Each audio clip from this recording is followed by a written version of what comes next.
తులారాశి వాళ్లకు ఈ వారం అదృష్టంగా ఉండేటటువంటి అవకాశం ఉన్నది. అనుకున్నటువంటి పనులు విశేషంగా పూర్తి చేసుకోగలుగుతారు. కుటుంబ పెద్దల యొక్క సలహాలు సూచనలు మేలు చేస్తుంటాయి. ఆర్థికపరమైనటువంటి అనుకూలతలు పెంచుకోగలుగుతారు. లాభాలతో కూడినటువంటి విశేషమైనటువంటి ప్రగతి ఉంటుంది. కుటుంబ సభ్యుల యొక్క మద్దతుతోటి కొన్ని కష్టమైనటువంటి పనులు చేపట్టి ఎవరూ ఊహించినటువంటి విధంగా లాభాలు పొందుతూ ఉంటారు. అధికారులతో సంఘపరమైనటువంటి కార్యక్రమాల్లో వ్యవహరించే సందర్భంలో కావచ్చు, రాజకీయ నాయకులతో కావచ్చు, మాట పట్టింపులు పెంచుకోకూడదు. నిరుద్యోగులకు తాత్కాలికమైనటువంటి ఊరట లభిస్తుంది. రుణ ప్రయత్నాలు చేసే ప్రయత్నాల్లో ఉంటారు.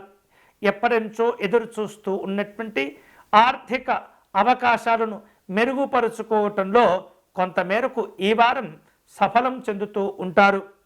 శుభవార్తలు ఉంటాయి. ఆరోగ్యపరంగా జాగ్రత్తలు తీసుకుంటూ ఉండాలి. వివిధ రూపాల్లో సంఘపరమైనటువంటి పనులు చేపట్టే సందర్భంలో పెద్దవారి యొక్క సలహాలు సూచనలు తీసుకోవటం మంచిది. అంతేకాకుండా విలువైనటువంటి వస్తువులు ఆభరణాలను జాగ్రత్తగా కాపాడుకుంటూ ఉండాలి. ఈ వారం తులారాశి వారు కష్టపడి సంపాదించినటువంటి ధనాన్ని జాగ్రత్తగా పొదుపు చేసుకోవటం మంచిది. అనవసరమైనటువంటి ఖర్చులు ముందుకు వస్తూ ఉంటాయి. దుబారా ఖర్చులు ముందుకు వస్తూ ఉంటాయి.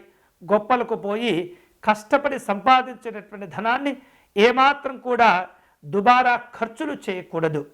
ఈ వారం తులారాశి వారు మరిన్ని శుభ ఫలితాలు పొందేందుకై శ్రీరాముణ్ణి పూజించటం అనేది చాలా చాలా మంచిది.